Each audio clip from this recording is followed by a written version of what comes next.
All right.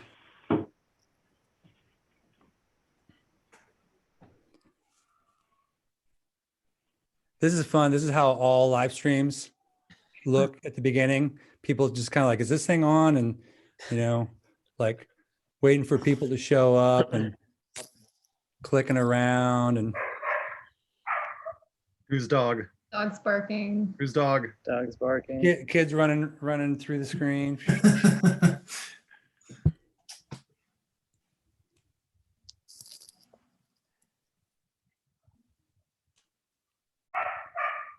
Whose dog? It's the neighbor's dog. Okay. Do you know your neighbor's dog's name? Maya? Maya? Yeah. Do you ever play with Maya through like the fence or? Yeah, she comes by. She's pretty friendly. Doberman pinscher. Nice. Yeah. I just saw for the first time my dog playing with my neighbor, like through the window, running up and down the fence. And my neighbor was running up and down the fence with. Oh, that's so cute. Oh, that's cool. It's pretty adorable. It's a good neighbor. Yes. I think he knew I was talking about him, so he's like, Oh. talking about me. Aw. Who's this pupper? This is Io. Io. Like, Hey. look right there, buddy. Right there. You there? He's like, I don't know about this.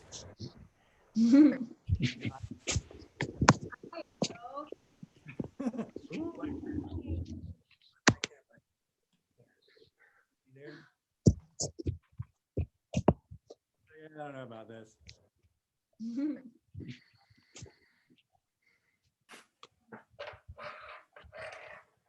Almost. I think we're live on YouTube. I just gotta Yeah. pull it out there.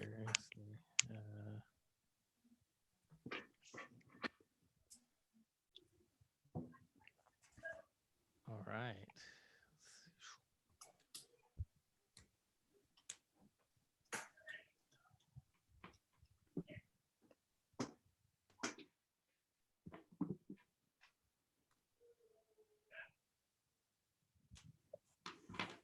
Post. All right. There's that. You guys can go to my page and share that. Hey, thanks again, everybody, for being guinea pigs on this with us here. This is our first one of these, and it's a journey. Oh yeah, nice thumbs up. There we go. Boom. Cheers. Cheers to you, Marcus. Drink. Yeah, thanks for doing this. Thank you all for doing this.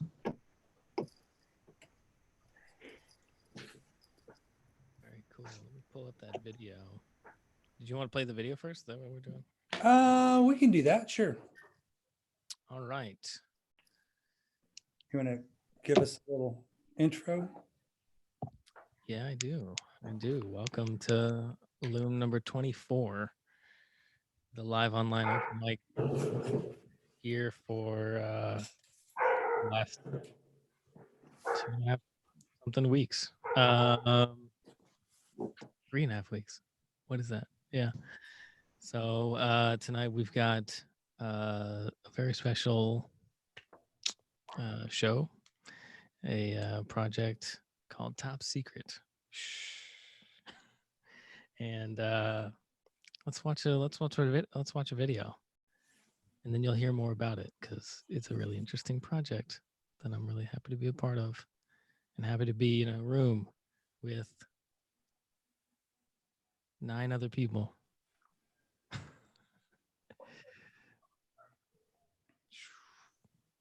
Where is it? There it is. Found it. Entering full screen.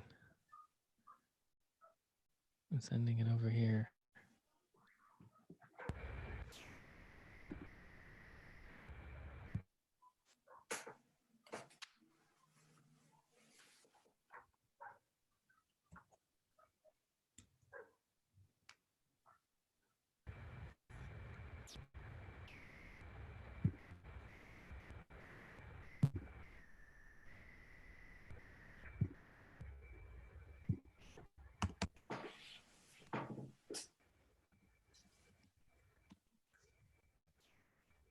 We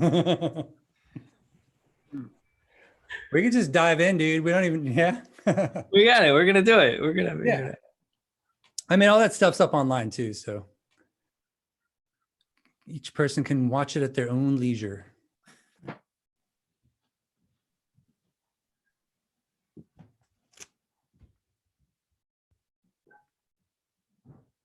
I can see it, can't hear it though.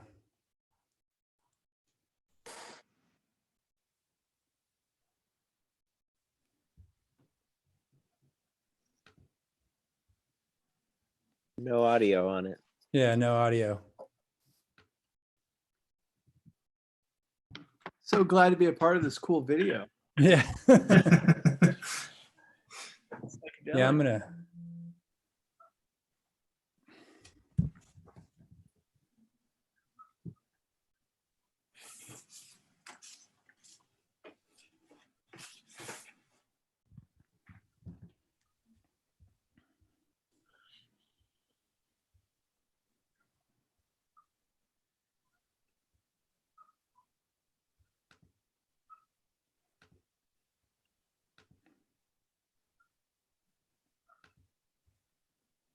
Marcus, where did you shoot this video from? That was the Redwood Forest in Northern California. Nice. Yeah.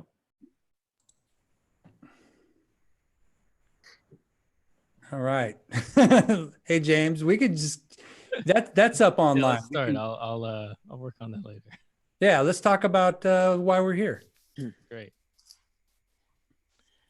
Excellent. Marcus, take it away.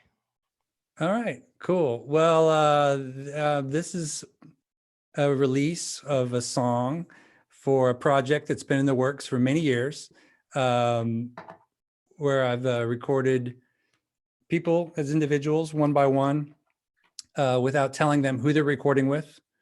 They get to hear a tempo reference, they get to hear a key reference, but that's generally it. So everybody's playing in the same time and everybody's playing in the same key. And then but they don't get to hear each other. So therefore, like if there's a melody happening and someone hears the melody, they might start like trying to harmonize with that melody or be influenced by that melody. So what we did was took those out so that they can have their own ideas on melodies based on the rhythms that they're hearing.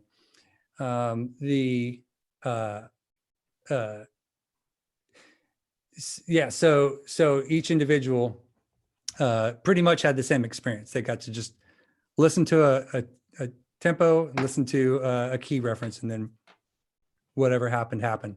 And then we mixed in post, James and I, we kind of listened to each individual track and listened to the ideas that we like the best, and then rearrange them into a song. And so this is one of those songs out of, I have 20 that are ready. 10 have already released. And over the course of the next few weeks, we plan on releasing 10 more. And then I have a complete volume 3 recorded as well. And those will be coming out in the future.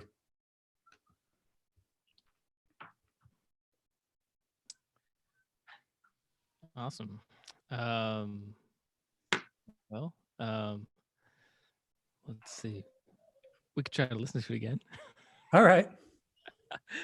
All right. I'm gonna try to I'm gonna make this happen here. We're gonna do it. And thank you guys again for being here and being our guinea pigs on this. And here we go.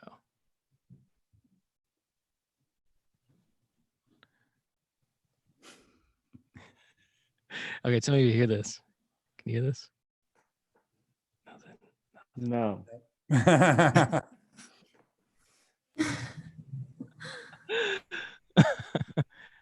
We're just gonna get into fun mode here. It's great. Oh wait, I got it this time. This time I got it. There it is. I hear Oh, it. great, got it. And that's Okay, it. wait. Okay, here we go.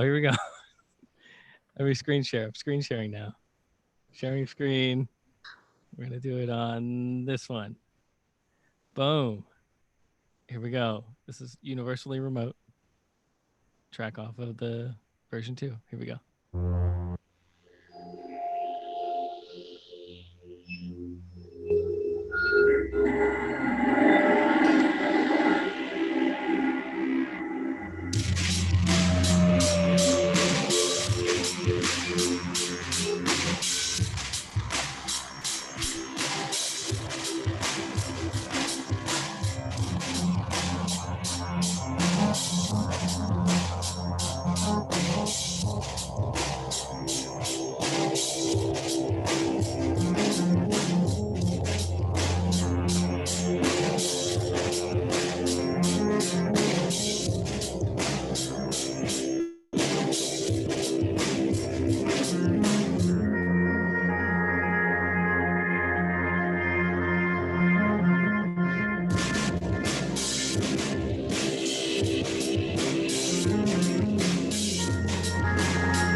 Slow clap.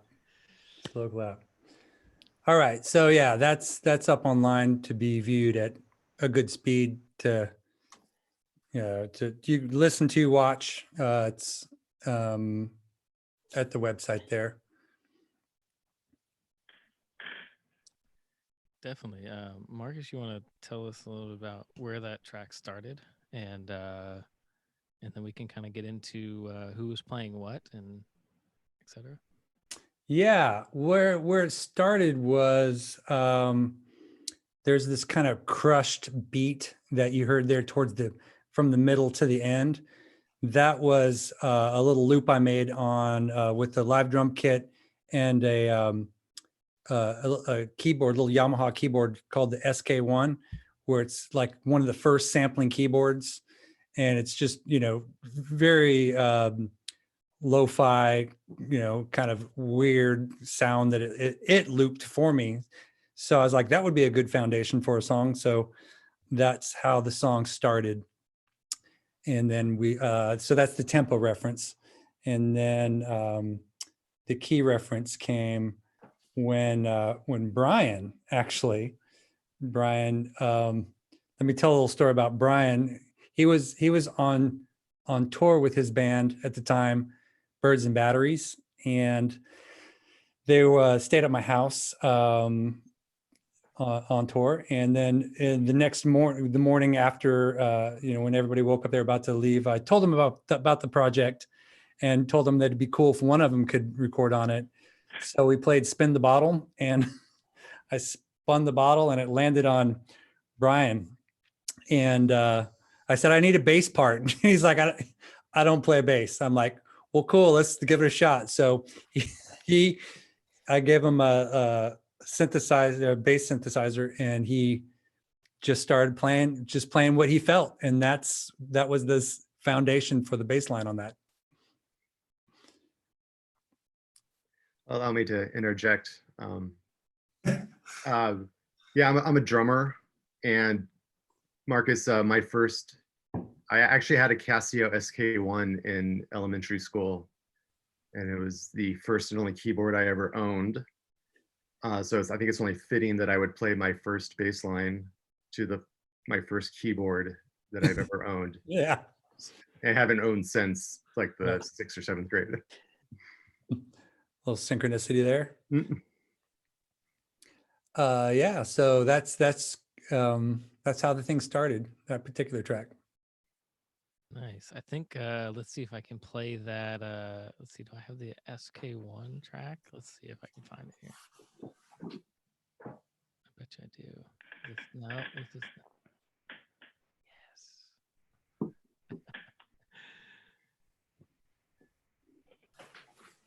Here we go. Check this out. Let's see. We have that. While I pull that up, I'm going to join you guys as an SK1 owner as well, and a favorite sampler. Yeah. From my early childhood too, to be able to talk into it and make it stretch across the keyboard and slow your voice down and do all that fun stuff as a youth was pretty cool. We discovered if you ran your fingernail over the microphone while you sampled it, you could loop it and it would make a continuous sound. And we thought that was just the most amazing technological breakthrough that we could ever possibly fathom as 5th, 6th graders. You were making trap. Way before trap was even a thing. You were doing yeah, those things are cool. That was a breakthrough in sampling. You guys hear here we go. I'm gonna try this break here. Is this the SK1, Marcus? Yep. Nice. Yeah. Basis of it. What came after that? Yeah, that was that's bass came after that, the synth bass. So I just had Brian just start playing whatever he felt. So he got to pick the key, essentially. Sorry. No, it's cool. It worked out very well. Let's see if I've got that. Let's see. Is it right here? That one? No, that's actually Chris. Okay. Wait, there's 2 synth basses on this song? Well, yes, it's more of a Chris. What would you call that? There's only 2?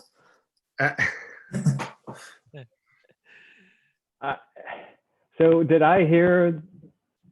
So did you do this where it built up in layers like that? Like, I mean, I don't remember what I heard when I played.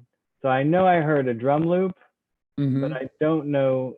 Would I have also heard the bass line at that point? Not necessarily. Was I the third person? I might have told you the key it was in, And then like if like I might have said, yeah, this is in D minor, and just give you the and then you just go from there. So you could play a relative key to that. Yeah, from what I remember from the session is I came in and was like, I want to like really mess with the filter on my analog, because I think you had some stuff there in the room, and you're like, oh, you can use any of this stuff.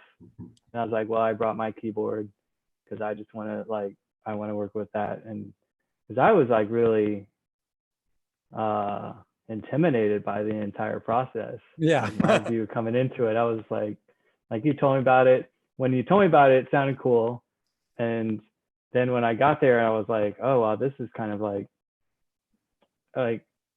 I've done a lot of improv music, but it's been where everyone's in the same room. And so you're feeling off of that vibe and all of that stuff. And then structured music also, but this was just kind of like I'm going to throw something at you and play.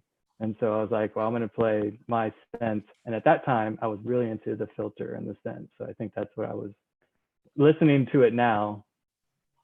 What year did I record my part? What year did all these people record their parts? That's a great question. Well, it was multiple years actually. Go through it. Go through it. Yeah. That's the thing about this process. That's- Since there's so many different people working on so many different songs at any given time. Let's see, Chris. I'm gonna look you up here. Yeah, I feel like it was. Yeah, Oh, wow. I had you in December. Actually, December 15th, 2011. Okay. That's when you recorded your part. Yeah, that sounds. Yeah, and like Okay, so where versus Austin. Austin was recorded in February 2011. So we've got Austin's part here too, right? We can play that here. Let's listen to that. So James, I can't really hear that. I can hear like for a second there, but Austin, were you the drummer? Yeah. Yes. Yes. Okay, cool. Here we go. Fantastic. How's that? yep, there you go. And we've got I got a funny story about when Austin recorded his part. He lived in Fort Worth. I don't remember if you were on tour or if you just happened to be down in Austin at the time. Yeah, I But- think I was down to visit. You were down to visit, yeah. And so we did the recording session, and I was in a rental house at the time, and the guy that owned the house decided that he wanted to replace the roof on my house, but he didn't tell me. And so Austin gets there, we mic him up and everything, and then a bunch of roofers show up and start working on the roof. And I had to go outside and like, hey guys, can you just take a break? Because I'm recording some drums right now. Just take a break. We're going to just record real quick and then carry on. Yeah, I think we went to lunch while they kind of finished up. And then they had like a break, so they had a pretty small window to kind of Yeah, do that was it. pretty fun. But we made it happen. That's cool. nice. Yeah. And let's see. I guess we could talk about the others. Kristen at the time was in a band called Children of the Feather. And I had worked with them in multiple in ways, like I think I was booking shows for y'all. I might have like maybe mixed some shows with you. I'm not exactly sure, but kind of became friends pretty quickly. And so yeah, when I invited you in on this, let's see, let me look at when she was in April. She recorded in April of 2011. I don't even remember what I played. I was trying to like think back to this, and I process, and I feel like it has to be keyboards or a synthesizer or something.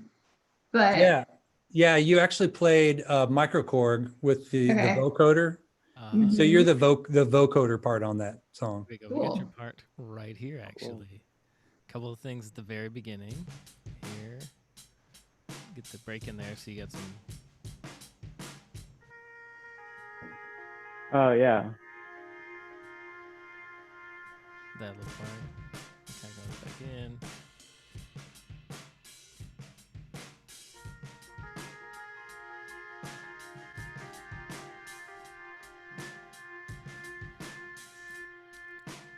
What we got? It's got a cool Boards of Canada vibe to Mhm. it. I love their stuff. Yeah, it was so cool when you reached back out because that was like that. It feels like a blast from the past, you know, to have something to be able to go back to. It's almost like a time capsule. Yeah, that's And I feel like stuff like that doesn't often come to fruition. You like you go and your friends like, hey, let's do this, and then you know to have you follow up, like what 9 years later, yeah. pretty Yeah. incredible. So I was like so stoked when you reached out, and it's just super cool to hear the final product, and then to meet all the people that were involved. Yeah, agreed.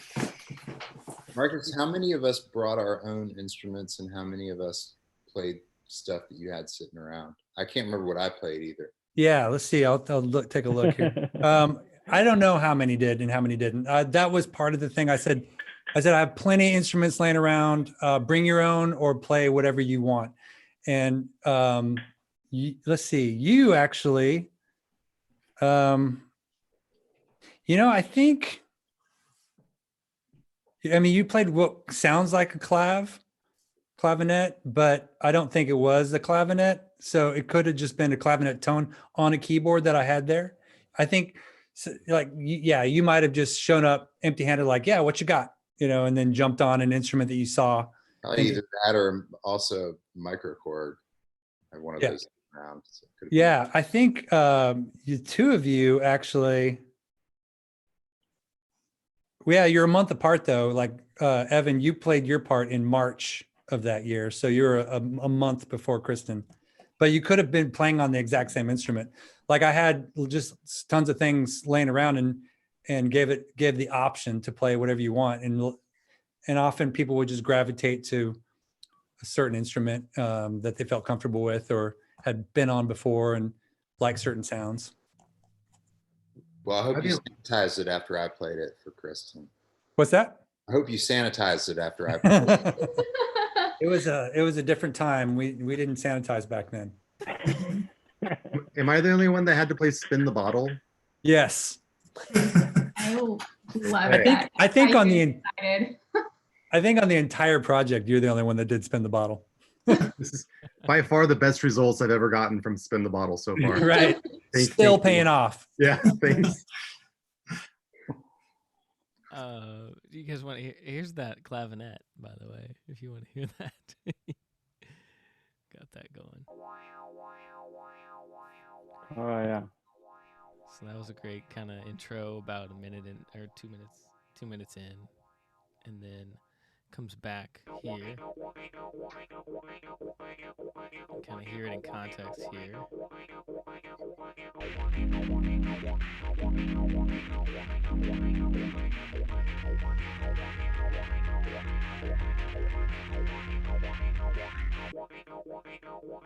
Yeah. Cool. Yeah.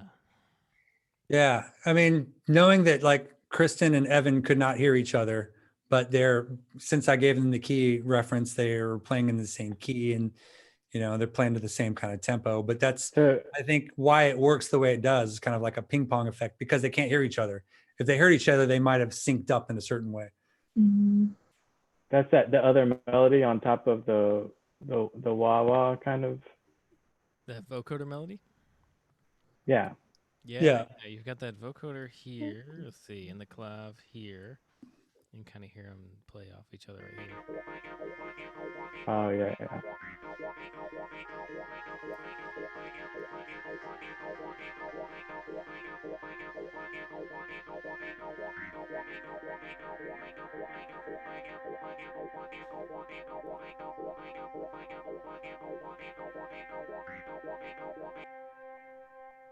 Yeah. Yeah. Marcus, who played the Melosonic 3000? I've got something here labeled Melosonic 3000. Yeah, that was Justin who dropped off the feed here. That was Justin. What part was that? We can play it here. Yeah, yeah. Okay, so here is in con. Oh, let me pull that out. Pull that out. And Melisonic 3000.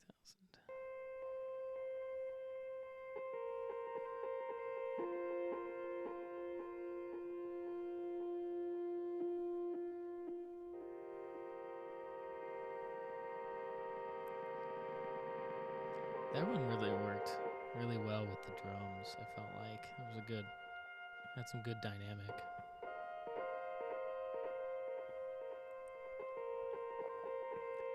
Here it is in context.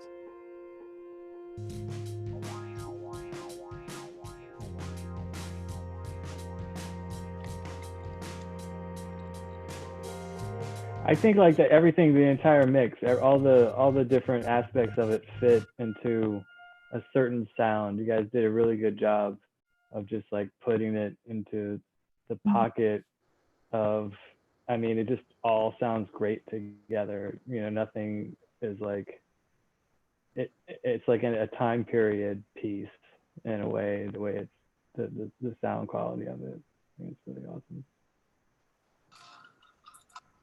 Yeah, there's another element that as we're talking about this, I'm remembering kind of early in the song, Sean came over and he's, you know, like experiments with all kinds of different instruments and different things that aren't instruments to make sounds.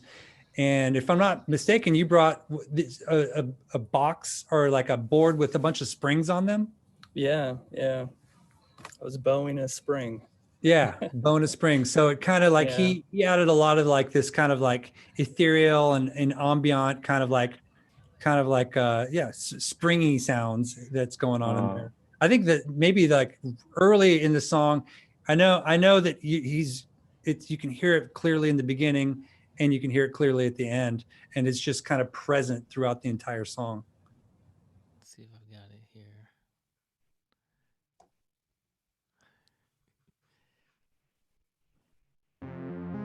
No, that's not it. Pulled up an old mix here.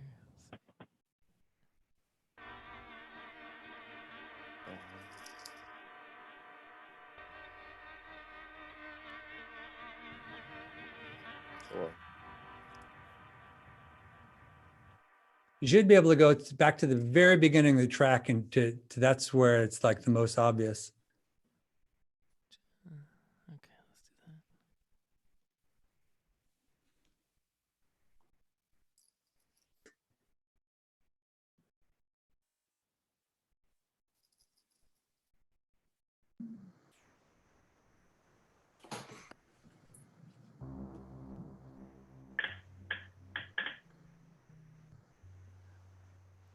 I think that was it. No, it's like Epic. Epic. Oh, let's come Thank back. you. To that Thank one. you. Give me a second. It's par for tonight. It's par for the course tonight that I don't have it ready. Well, this is just part of the experiment, you know. It's like that's the thing about experimenting. Sometimes things go really right, sometimes things go not as planned, and sometimes things are disastrous. You know, that's just part of it. Experimenting is like being okay with that. It's like continuing to work on things even though you're in unfamiliar territory or you're in a outside of your comfort zone. Marcus, do you know what when I came over and recorded? Yeah, Yeah, let me take a look here. Yep, December 5th, 2010. Oh. Yeah.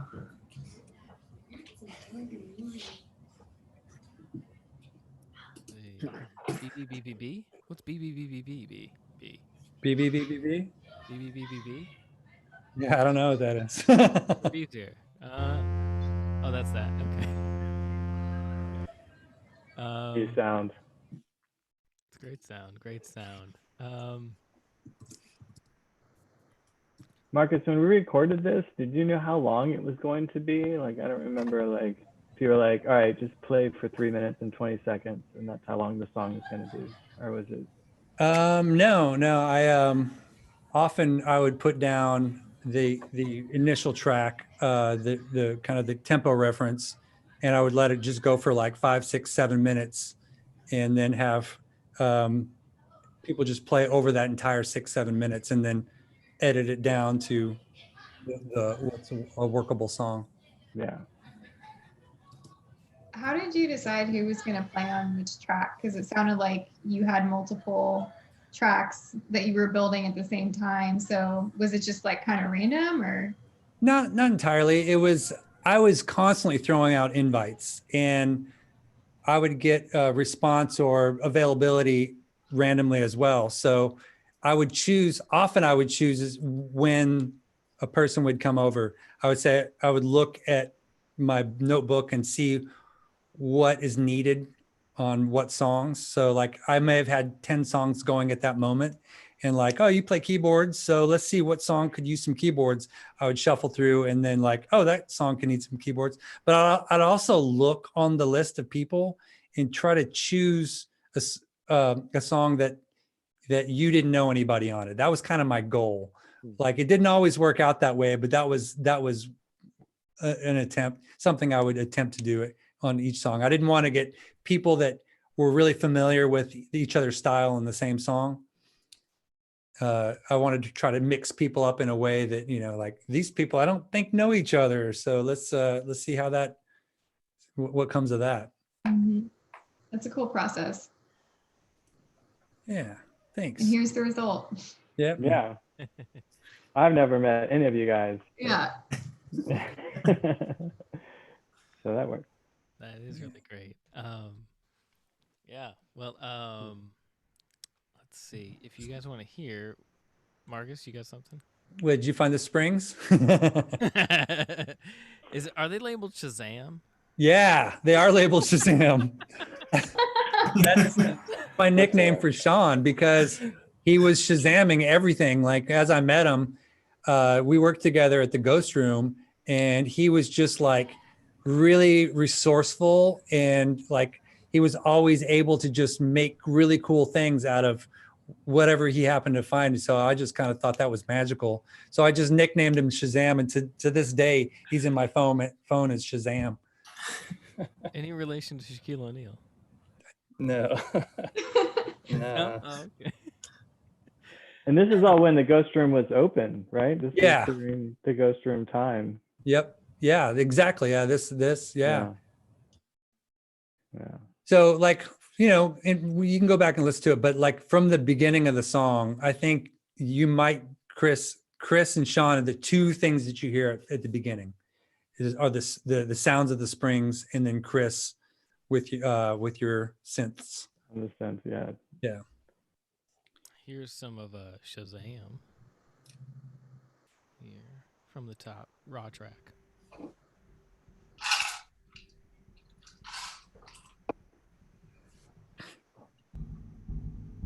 If it wants to play, it doesn't. No, I hear it. I can hear it.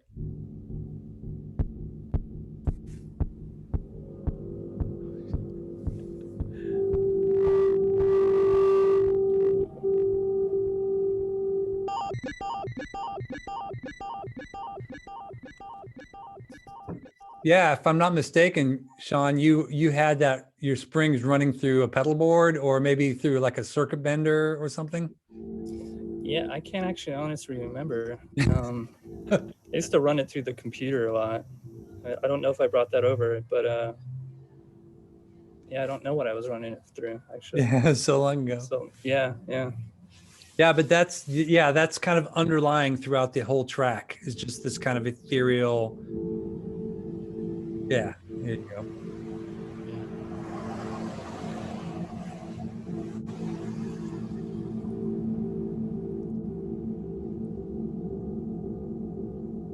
So if we put the break back in that most of y'all heard at that time. Yeah. It's like a little carpet texture for that rolling beat come over. Here's that break over top.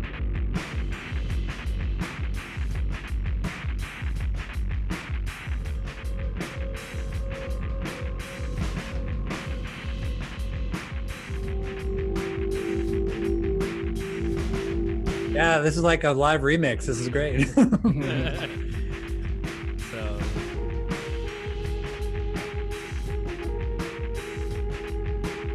these are raw. This is all raw.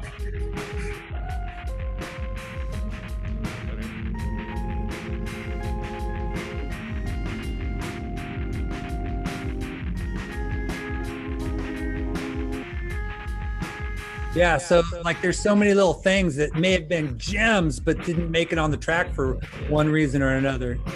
Like I'm hearing stuff in there that didn't make it on the final track, but maybe it was just like clashy with something else, or there's just too much to choose from. But You're like sculpting this, you know, Mhm. like it's just like you were given like a block of sound that we all just put on unknowingly. or eight And then- blocks, and then we sculpted them Yeah. and put them all together. Yeah. Yeah. It's pretty amazing. I think it's pretty cool. And then Jesse recorded he was the final person on that track. Oh, really? Yeah, and his guitar part there. You have Jesse's guitar part. Oh yeah, I do. It's right here. Let's see. Was that end of 2011 or beginning of No, you 2012? recorded in July of 2012. Oh, wow. Yeah. That was like right as I was about to The move. journey continues.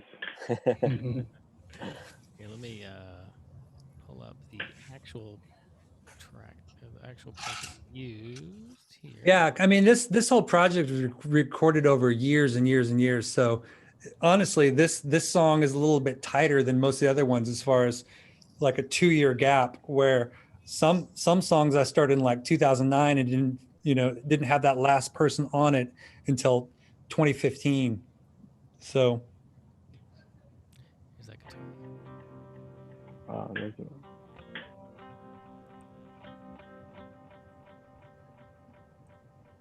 I'm back here in the middle as you can see, we love delay. here. On a lot of levels. On so many levels.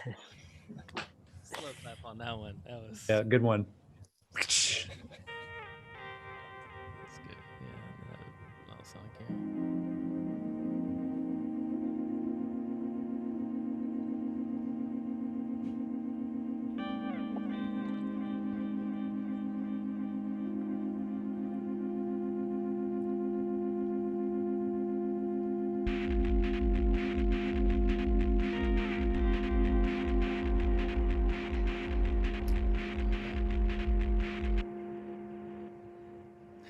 What's the delay? And then let's see, come back to the raw over here.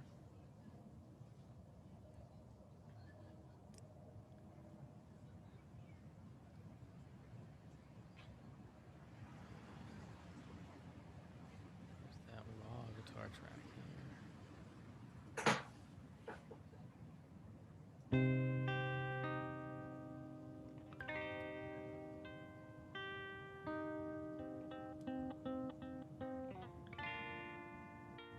I remember those chords, Marcus. That's great. Mhm. Yeah, I mean, these songs can be mixed in infinite ways. Like there's so like many great parts. That was the challenge. Part of the challenge is picking the ones that were fit together the best.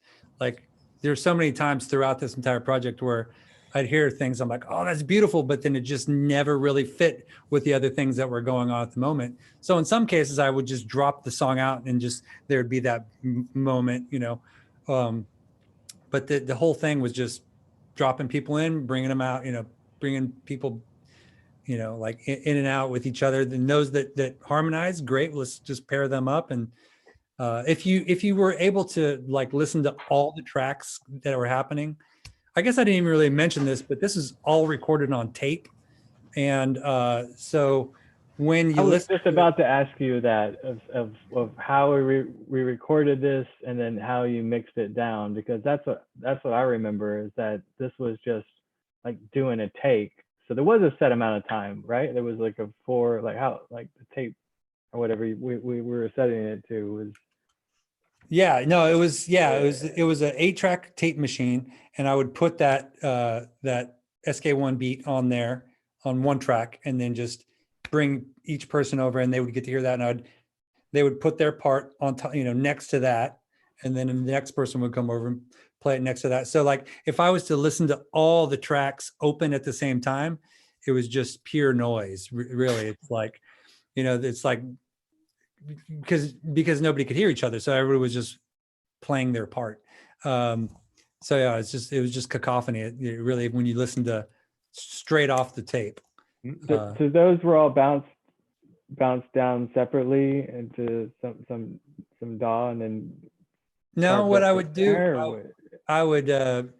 I dumped them all at the same time off tape into digital format, and then but everything's isolated, so I was able to, cut it up and paste it around from there. I think that's a great segue, Marcus, to this here. If y'all can see, these are all raw tracks, and we can actually listen to the raw tracks all together. all together. That's right. That's right. So this is what it sounds like when you put all the faders up. Wow. Okay? So this is all faders up right here from the top. We'll get a little bit into it, not too far.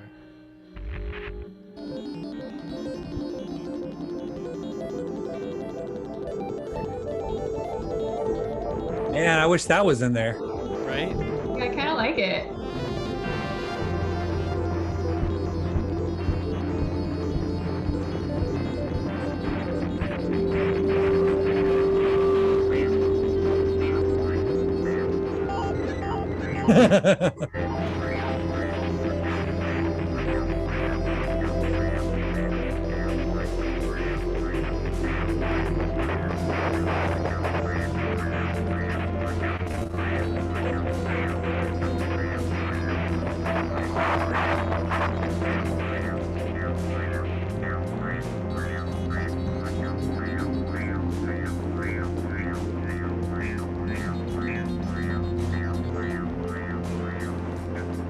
I mean, I'm into this kind of music.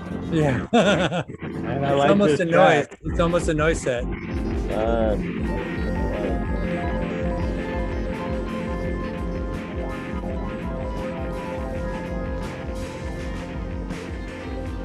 really hear all the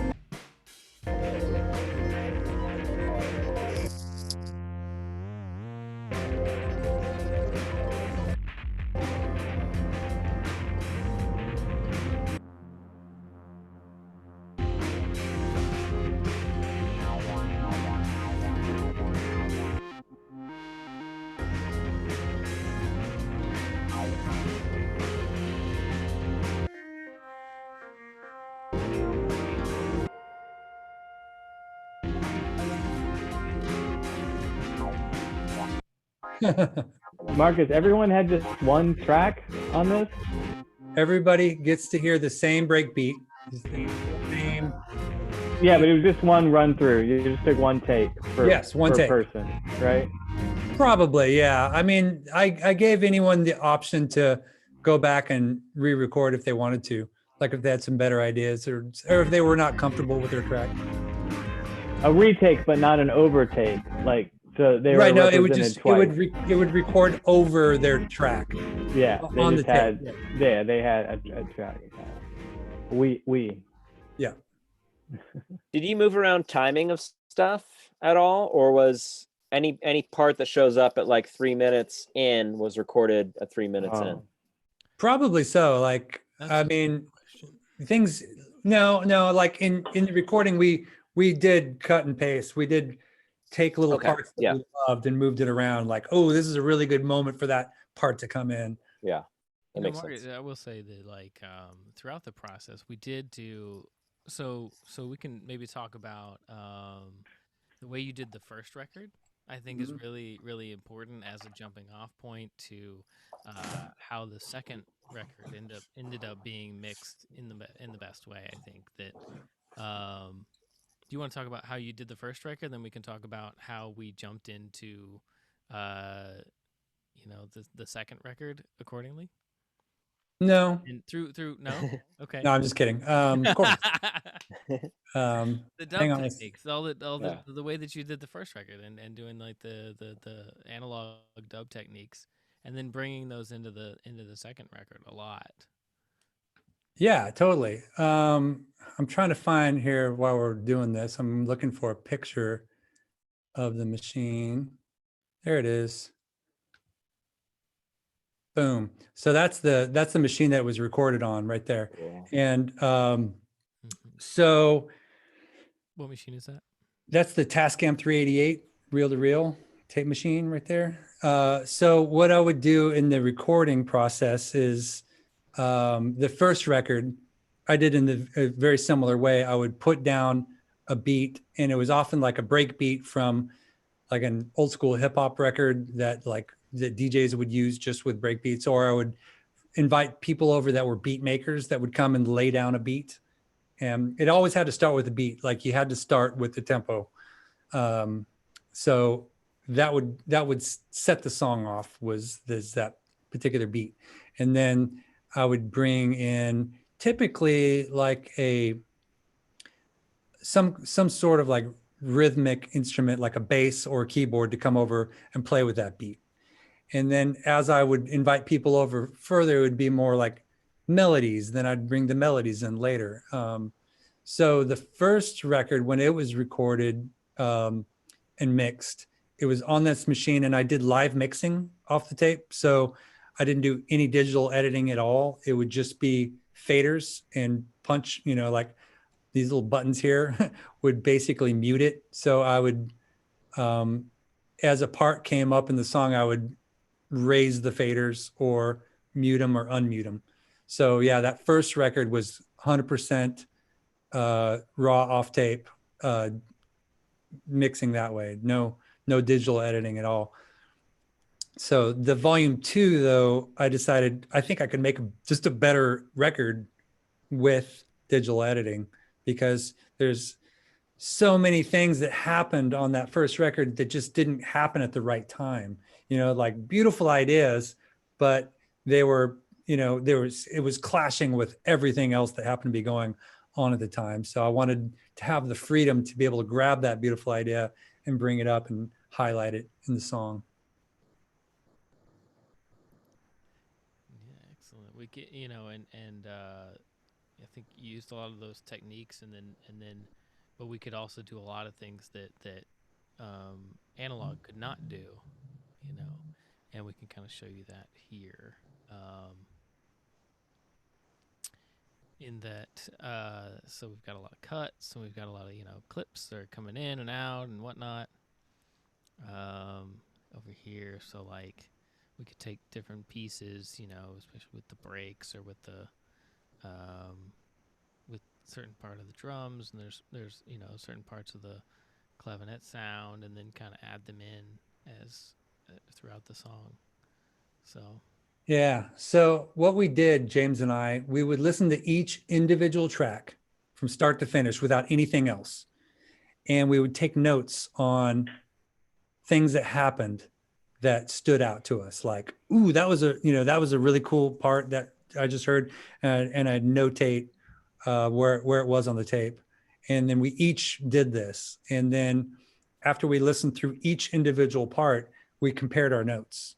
And so if there's certain things that jumped out to him, if they jumped out to me too, we're like, well, that's obviously a keeper. So, and then often those are the things that kind of ended up as pieces to work with. yeah, that was really one of the funnest parts, I think, for me, to just get deep on a musician and like on a sound, on something that you guys came up with, and then kind of be able to dive deep on it and think of the creative possibilities, further, greater than the sum of the parts, and so that was really fun for me. I think that was a fun part to do. So we can hear some of those cuts if you want. Here in the clavinet cut. And the break cut. You guys mixed this all in Ableton? We did. Yeah, we mixed it all. Wrote it in Ableton. Yeah. I think we mixed it in Logic. Is that right, James? Oh, you arranged it. You arranged it here and then put through stems into Logic. Yeah. We did. Yeah, I like to bring in little things here and there.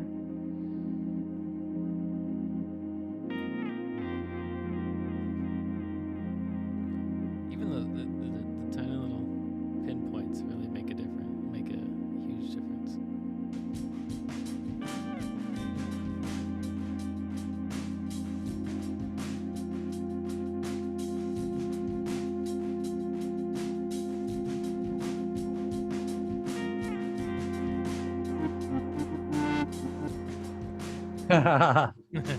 Like I haven't heard so many of these little parts in so long now.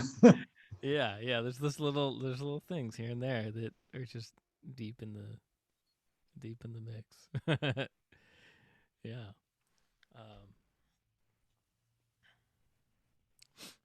Yeah. So Cool. maybe if you don't have anything else, we can play the track again. Do we want to talk about? Is there anything else we want to talk about? We want to. Well, I don't know. Does anybody have any more questions? Like any of you curious about anything? Kind of a new format here. Yeah. Sorry, put you on the spot. Love to know what everybody's up to. Actually, I think that's one thing that I really like to know is maybe we can go around and see what everybody's been up to lately and what you have coming up. If you got anything coming up, what you're happy with right now, maybe. Or something you're excited about in the future, like everybody's kind of like, like have their things they were working on that they put on pause, but maybe they're going to put it out later, or some new thing that's come out of all this.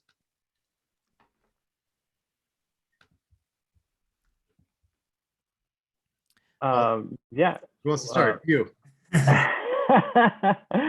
I mean, so well, I play in a band that I'm trying to think from that year whether that band had even started when I guess I met you through that band, Marcus. I'm trying to. So I'm in a band where at one point Marcus played in the band and was our bass player. Yeah. No, I think that was. It was also the I first joined like show 5 where, years later. yeah, I think the first show that we ever booked, I think you booked it with Tax, the Boy Disaster at the Ghost Room. Huh.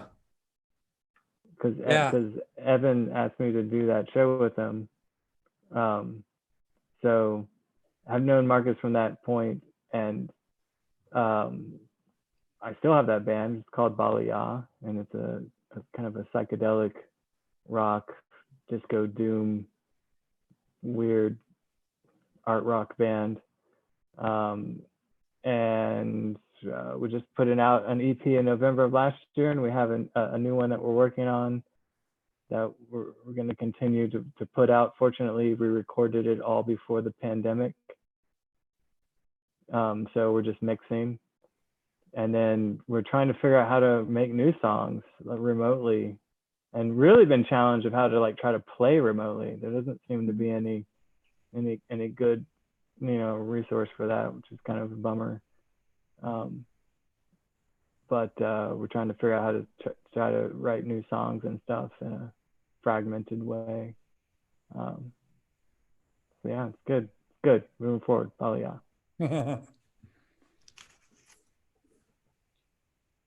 Anyone else want to add in what they're working on, or what they were just working on, or like hope to continue on with? Sure, I can share. I am in a project called K Astra, and I also released an EP last November. It was put out by Modern Outsider Records. So I worked with a couple folks, Walker Lukens and then Curtis Roush, who plays with the Bright Light Social Hour. They produced the EP for me. So that came out in November. Was supposed to play South by Official this year for the first year. Of course, that didn't come to fruition, but I'm excited to put out. I have 3 more singles that I recorded last year. I just had Jimmy mix them about a month or so ago. So those are going to come out later this year at some point. Exciting.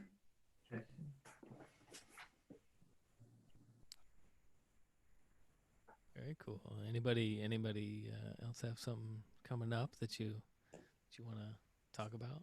Make sure the people know. The people need to know. I'll go. Okay, cool, Sean. About a year ago, I'm in a band called Steakhouse, and also I'm in another band called Billy and Dolly. And Steakhouse is a kind of Americana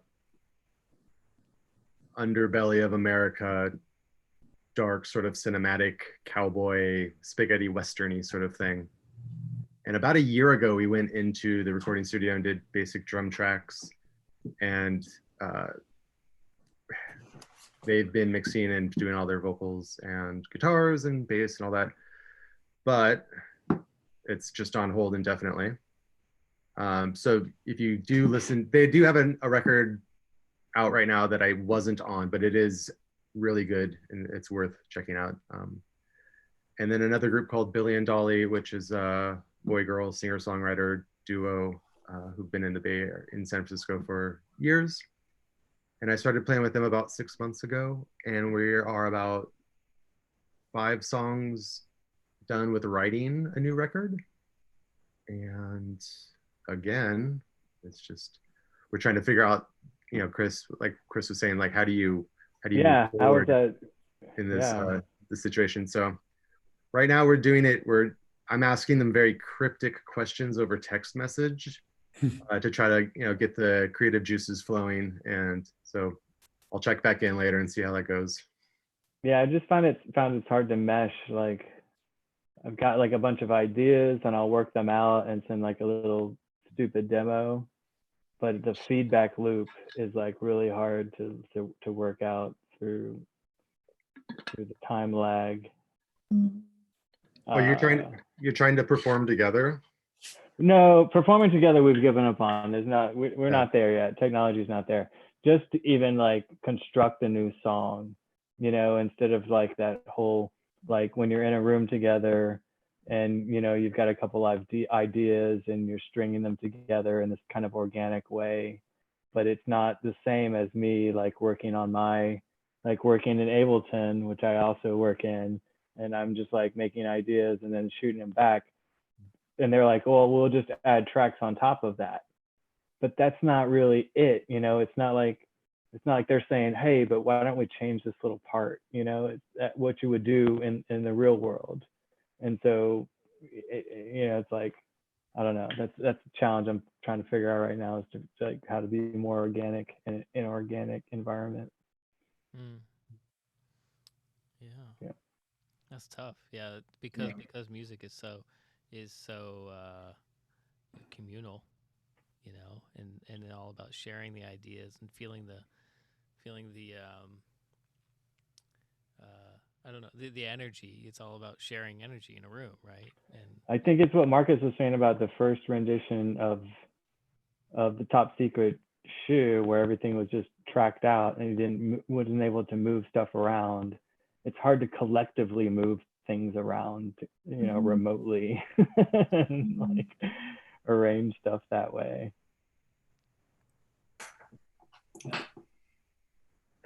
I don't know, the more options I have, the less I get done personally. So this might actually be a blessing for me to be restricted. Yeah, that's an issue with this thing. There's so many possibilities with this project, infinite per song with each song. So being able to kind of just like hone it down is I kind of want a mix of the whole thing just played out. with everyone to the nines as a field, a washing over of Sonic, Sonicness. That's excellent. We got a couple of comments from the yeah, we got a couple of questions from the comment section. The viewers. Yeah, the viewers. We got a few. Cool. Daryl Wood says hi. Oh, hello, Daryl. Hello. Mwah. He was on volume 1.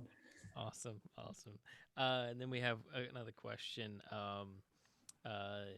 Any idea how many hours have been poured into this particular song on your project? No. It's just like hours. Like I can't even like put it into, like, No. I mean, it's tricky putting into years, but hours is thousands and thousands of hours between the tracking, the phone calls, the texting, the preparing, like arranging, and then that changed, and then replanning, and I quit taking. I couldn't keep track of that. Like I wouldn't want to. This hasn't been a time-based thing. If I made it time-based, I would have stopped a long time ago, because everyone's on their own time schedules, and you can't, in some cases it was very organic, and in some cases it was very spur of the moment, and that was great, but it couldn't always be that way. So I never held it to that. If I don't know, if I was to, each session took between an hour to 2 hours. I was really tight on the sessions. And I'm like, there's somewhere between 200 and 300 people involved in this. So that right there would be, 600 hours of just the recording process. And then the mixing is just, that's where the real time was, is like James and I would work for like each song, we'd work for days on it.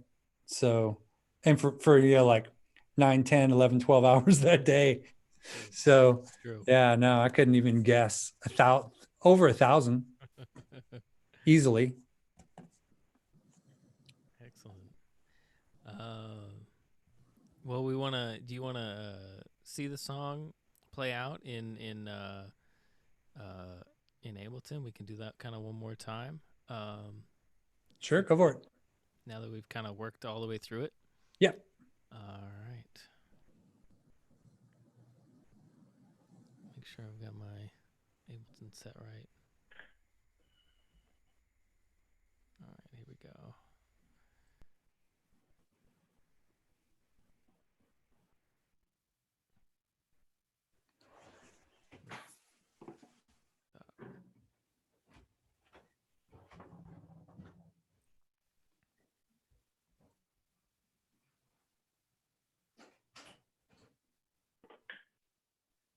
Maybe. Oh, that's right. I feel like you're missing some samples in your session file. So I deactivate a lot of things just in case. Ah, okay. There it is. So now you know the sauce.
Cool. Cool. Well, there's more to the track after we broke it out of Ableton, but you get the basics. You know, it's the basics. We got more where the rest of the mix goes after that. But it's a good you know, yeah, base point, I guess. Yeah. Yeah, well, that's 1 out of 10 songs. So like we tried to like, I mean, in a project like this, you can really stretch those songs on and mix them in a way that's like 6, 7, 8 minutes long. But we just try to mix them into pop sensibility, like 3, 4 minutes long. Yeah, like to take experimental art and turn it into, you know, structured in a pop sense. You know, like you have to kind of, when you hear it, you know, you need to kind of have it in layers that are like, oh, here's a layer, and then here oh, let's add another level, and then let's add another one, instead of, it's not like a drone project to where it goes on and on and on, which it could be easily and would be pretty cool as well. But we did try to approach this from a pop sensibility. Yeah. So that it's not one song blends into the next song, and an epic laser light show extravaganza. No, that'd be great. Honestly, like, I mean, we did lay them all 10 songs kind of into a way that they did have that kind of flow, but yeah, so that's the future, is the laser extravaganzas in the future. Remix. Remix, yeah. Well, let's see, Marcus, you got anything else you want to tell us where we can find this again? Yeah, it's at topsecret.com. That's SHHH, so 3 H's. And that's where all this can be found. Excellent. And also on Bandcamp, right? Yeah, if you go to the topsecret.com, you'll find the Bandcamp link. Awesome. And you'll also find the first record on there as well, which is amazing. Cool, thanks. I went back and listened to it, and yeah, super cool. Great, yeah. Yeah, I mean, I'm really proud of that first one. I love it. It's great. I still enjoy listening to it. But this second one, I think, is a better record. Like when I listen to it as a piece, like all together, I feel that it's like, you know, there's still, you know, your song is like nestled right in the middle of the album, but there's it's like a journey, and considering every song is a different cast. You know, you feel the voices in the character of so many different people. So the energy and the mood changes throughout the whole thing. So excited for you to hear the whole thing. Mm-hmm. As a matter of fact, is when I get off this, I'll send you each individual here. I'll send you a complete version of the record in one continuous file to where it's like start to finish the record. So it's not all cut up. Awesome. So you could just put it Laser on in the light show. background. What's that? It is the laser light show. It is the laser light show. Yeah. Yeah. Just, it's good for driving. It's good for just having in the background while you're cooking or while you're, you know, just doing whatever you're doing, jogging or whatnot. Great. While you're distancing. Yes. So we'll be here for the next 9-10 weeks, right? How many weeks? Well, there's 10 songs. So we'll, yeah, I mean, we'll you see. know, pending that we're here for the next 10 weeks, then we'll be here for the next 10 weeks. Yeah. Doing this. Yeah. Stuff. Cool. Well, I'm gonna put all of your socials and Venmos and everything in the comments when we finish this off. And it's been really great having you all.